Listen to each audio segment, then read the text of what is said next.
Sahabat Legion, berjumpa kembali dengan saya Nana Tariana di Jejak Kisah. Kali ini saya akan mengajak kalian mengetahui seperti apa kisah topeng Ramayana dan Mahabharata di Museum Topeng Cirebon.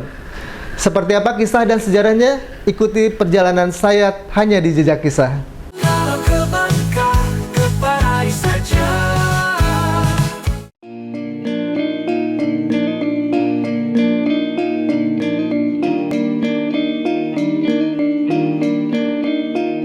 Museum Topeng Cirebon menjadi destinasi penuh edukasi yang dapat dikunjungi untuk melihat berbagai jenis topeng dari Nusantara dengan cerita dan sejarahnya yang terkandung di dalamnya. Cerita-cerita topeng tersebut diantaranya seperti topeng Ramayana dan Mahabharata. Ramayana bercerita tentang kepahlawanan yang membinasakan sosok Rahwana yang jahat. Di India, cerita Ramayana dibagi menjadi 7 kitab. Setiap kitab mempresentasikan kronologi peristiwa perjalanan Rama.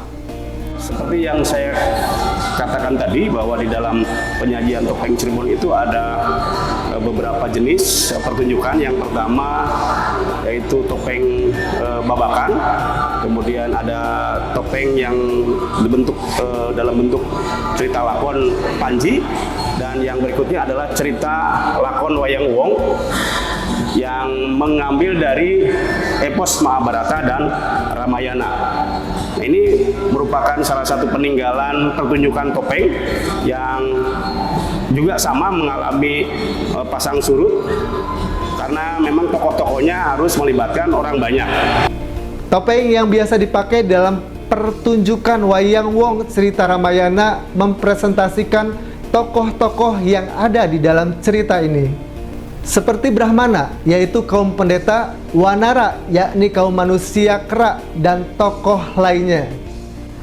Cerita Ramayana yang diperankan oleh tokoh-tokoh tersebut tidak hanya bercerita tentang kepahlawanan, melainkan juga tentang pengorbanan, kesetiaan, dan membela kebenaran serta keadilan. Sama seperti Ramayana, cerita Mahabharata juga berasal dari India.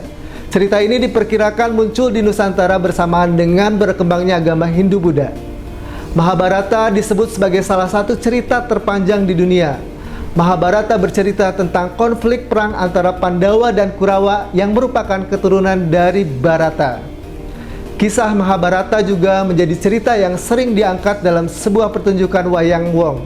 Di sisi lain, Mahabharata memiliki nilai-nilai moral yang terkandung di dalamnya, seperti nilai ajaran Dharma, yaitu kebenaran atau kebajikan. Kemudian Satya, yaitu jujur, berpendirian teguh, bertanggung jawab, setia kepada kawan, dan setia kepada janji. Tokoh yang dulu ditampilkan dalam format pertunjukan Wayang Wong ini biasanya melibatkan para dalang wayang, kemudian dalang topeng, dan lain sebagainya. Tentu di dalam cerita Wayang Wong ini melibatkan beberapa figur topeng yang meniru dari inkronografi dari wayang gitu. Makanya kalau berbicara tentang cerita Ramayana, berarti tokoh-tokoh yang diambil dalam Wayang Wong itu bersumber dari cerita Ramayana itu sendiri. Tokoh-tokohnya yang kita ambil di sini ada berkaitan dengan tokoh Ramayana ini, biasanya ada tokoh Pawongan namanya Togong. Ini selalu hadir dalam cerita Ramayana karena sebagai pendamping tokoh Rahwana. Tokoh yang ada di topeng ini adalah merupakan figur-figur cerita Ramayana. Di antaranya yang paling populer di sini ada tokoh Wibisana. Ini figurnya dari figur wayang, jadi bentuknya seperti ini, mengambil dari figur wayang purwa ya, wayang kulit. Jadi ikonografinya itu mengambil dari cerita wayang, bentuk-bentuk wayang, figur wayang. Ini ada tokoh putra-putra dari Rahwana, ada Dasa Wilakrama, kemudian ada Trimuka, ini putra dari Dasamuka, kemudian ini Dasamuka Muda, kemudian ini putra dari Rahwana, Trikaya, kemudian ini Rahwananya Indramuka, ini Rahwananya, kemudian ini Kumbakarna, ada Indrajit, ada putranya Kumbakarna. Ini narasi tentang cerita Ramayana yang konon katanya diambil dari cerita India, figur tentang kepahlawanan di India, bagaimana perseteruan antara keluarga di keluarga Rama dengan Rahwana begitu ya, karena Rahwana menculik Dewi Sinta itu sendiri, itu yang kita tahu. Kemudian di sini ada beberapa tokoh juga yang kaitan dengan Ramayana. Ada Lesmana, ini adik dari Rama. Kemudian ada Raden Barata, ini lain ibu dari masih keluarga kakak adik tetapi lain ibu. Kemudian ini tokoh Mayangkara, tokoh Hanoman ketika sudah tua, ini tokoh Wibisana, dan ini Hanoman, Anila, Anggada, Anjani. Ada tokoh Sugriwa, Subali. Ini tokoh-tokoh yang kita pisahkan berdasarkan sumber cerita Ramayana. Nah, yang di atas itu topeng yang warna hitam itu figur Sumantri, cerita Sumantri ya. Ini merupakan mungkin masih kaitannya dengan cerita yang sebelum dari cerita Ramayana dan Mahabharata gitu. Nah, ini bagian ini selasar ini adalah selasar cerita tentang Ramayana. Di sini ada figur Punakawan ya. Ini Punakawan, ada tokoh Aki-Aki, kemudian ada tokoh Sukrasana, adik dari Sumantri. Nah, ini selasar tentang cerita Ramayana. Berikutnya, di dalam museum ini juga kita mengenalkan beberapa narasi yang kaitannya dengan figur topeng itu sendiri. Jadi bagaimana kita mengenal karakteristik kedok ya. Kedok itu kita kenal disebut dengan topeng, tapi kalau di dalam seni Cirebon topeng itu adalah yang tadi ya, picis ya, ketok-ketok bepeng. Sedangkan penutup wajahnya sendiri disebut dengan kedok. Nah, ini narasi ini tentang bagaimana kita mengenal klasifikasi tentang wayang wong ya. Ada beberapa kedok yang harus diketahui, ada yang halus, ada yang genit, ada yang gagah, ada yang beringas galak. Nah, ini di narasi ini diterangkan. Ada beberapa teks yang menjelaskan agar kita bisa memahami bagaimana tiap karakter kedok yang ada di dalam rak itu. Ada beberapa tokoh yang jumlahnya begitu banyak. Ini juga narasinya. Nah, selanjutnya kita beralih ke tokoh Mahabharata. Cerita Mahabharata ya. Di sini ada beberapa tokoh. Ada Sri Krishna, kemudian ada Raden Samba, ini putranya. Pengrajinnya ini dari berbagai daerah sehingga prototipnya satu sama lain berbeda. Karena setiap tangan pengrajin itu punya ciri khas masing-masing, sehingga ada yang begitu halus, ada yang agak kasar dan sebagainya karena pengrajinnya beda-beda. Saat berkunjung ke Museum Topeng Cirebon, sahabat Eljon bisa melihat langsung beberapa topeng yang menggambarkan tokoh-tokoh dalam cerita Ramayana dan juga Mahabharata serta topeng-topeng khas Cirebon lainnya. Ini tokoh Punakawan yang ada di dalam cerita wayang wong, ada Semar, ada Astajingga, ada Bagong, ada Gareng, ada Petruk, ya, Cungkring dan sebagainya. Kemudian ini ke tokoh-tokoh kesatrianya. Ini ada tokoh Betara Bayu, tokoh Kadewatan. Tokoh Bayu ini dibuat oleh Ki Murani dari Selangit. Kemudian ini tokoh Bima, Ki Murani yang bikin cukup sangat halus. Kemudian ini tokoh Raden Antarja. Ya, Antarja ini garapan juga sama.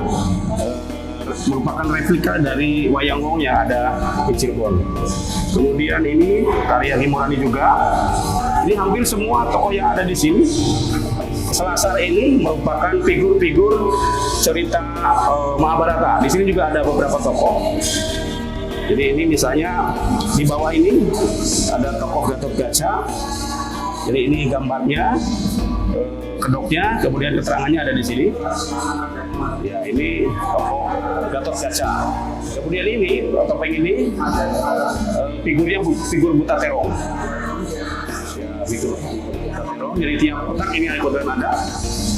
Kemudian di selasar ini juga ada topeng Braja Musti di cerita Mahabharata. Ke atas juga ada di tokoh Arya Prabakesa, ini paman dari Gatotkaca. Kemudian ini topeng Bima. Topeng Bima ini karya muridnya Pak Sujana Pria. Ini topeng Bima, ini Drupada di atas. Drupada, ini figur-figur yang lain juga tersebar. Ada tokoh Denawa, ada tokoh Begawan, ini Gandamana. Nah, ini hampir semua yang ada di sini di laser ini menyajikan topeng yang berlatar belakang cerita Mahabharata.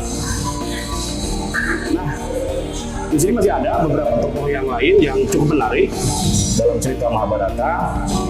Di sini ada tokoh Putren, ada Dewi Banowati, kemudian ada Dewi Gendari dalam cerita Mahabharata. Ya, ini dibawa sampai ke bawah. Ini ada Duryodhana, Prabu Salya, ini Kurawa semua. Tokoh-tokoh Kurawa ini hampir satu tipe tokoh Kurawa. Sampai sini Kurawa semua.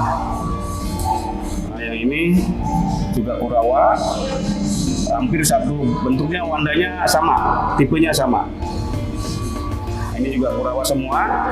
Ada Aswatama, ada topeng Burisrawa, ada Resi Gonjaka. Ini Kurawa semua yang hadir di sini. Nah, di dalam museum topeng ini juga ada topeng yang hadir kemudian berkembang baik secara material maupun fungsinya.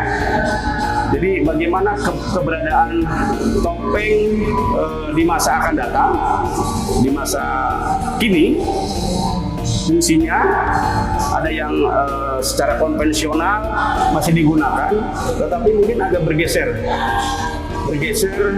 kualitasnya, materialnya juga berubah gitu. Bisa ada yang berkembang menggunakan resin, ada yang menggunakan kertas dan sebagainya. Nah, juga kita memprediksi bagaimana topeng itu nanti. Karena apa? Pasti berkembangnya peradaban kebudayaan manusia tentu akan berimbas juga terhadap keberadaan hasil karya seni itu sendiri. Pandangan-pandangannya, kemudian karya-karyanya tentu akan berubah juga.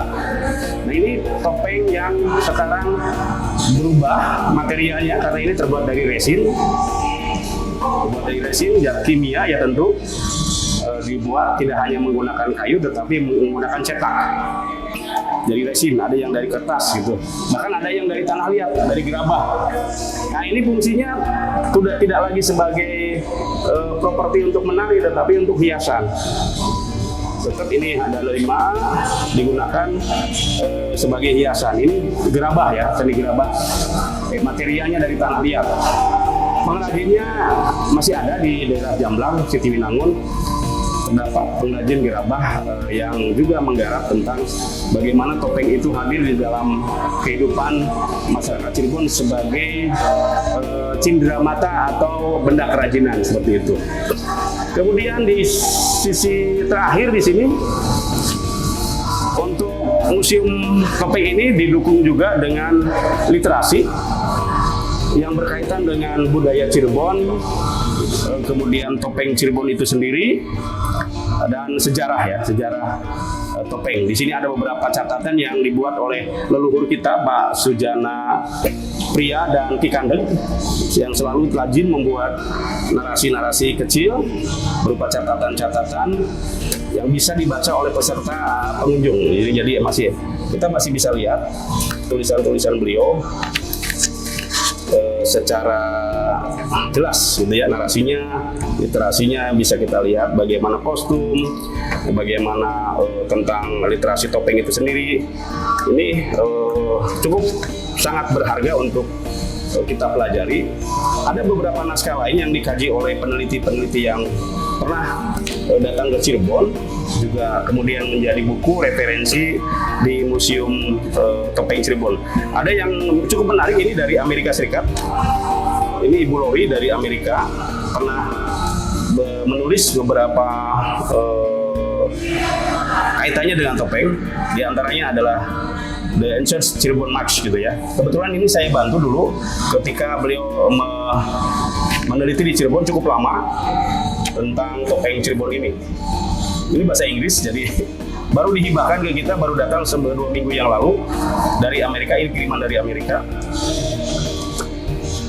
Jadi kebetulan beliau sangat respon terhadap kehadiran museum yang ada di kota Cirebon ini. Ini sejarah, di sini juga ada wayang cepak, ada topeng Cirebon, ada wayang kulit. Ini buku ini cukup lengkap juga sebagai pegangan kaitannya dengan sejarah Cirebon dan kebudayaannya. Termasuk ditulis oleh Pak Rohmin Dahuri ini tentang budaya pesisir. Ini juga membahas tentang budaya Cirebon terkait dengan topeng juga ada di sini, sejarah juga ada. Nah, buku-buku ini mungkin baru sebagian karena sebagian masih tersimpan secara pribadi di kediaman saya, dalam pengertian itu menjadi koleksi pribadi yang suatu saat memang harus disimpan juga di koleksi perpustakaan museum ini supaya bisa dipelajari oleh kalangan generasi muda. Kemudian yang terakhir ini ada agar kita bisa melihat bagaimana kesan dan pesan dari pengunjung. Ini cara-cara generasi muda sekarang bisa mengekspresikan melalui catatan-catatan kecil bagaimana komentar kalangan pengunjung supaya kita bisa mengukur seperti apa sih museum ini manfaatnya untuk masyarakat secara luas. Nah, kemudian mereka mengekspresikan ke dalam tulisan-tulisan tangan ini. Jadi kita bisa melihat tanggapan mereka sebagai pengunjung. Harapan saya tentu dengan kehadiran topeng Cirebon ini akan berdampak bagaimana masyarakat bisa menghargai potensi seni budaya, terutama tentang topeng Cirebon di masa datang, di masa kini dan di masa datang, sehingga masyarakat bisa menghargai potensi seni budaya Cirebon. Terima kasih. Assalamualaikum warahmatullahi wabarakatuh.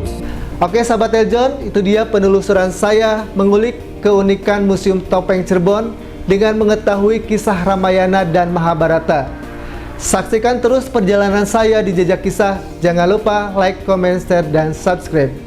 Semoga bermanfaat dan sampai jumpa di episode selanjutnya.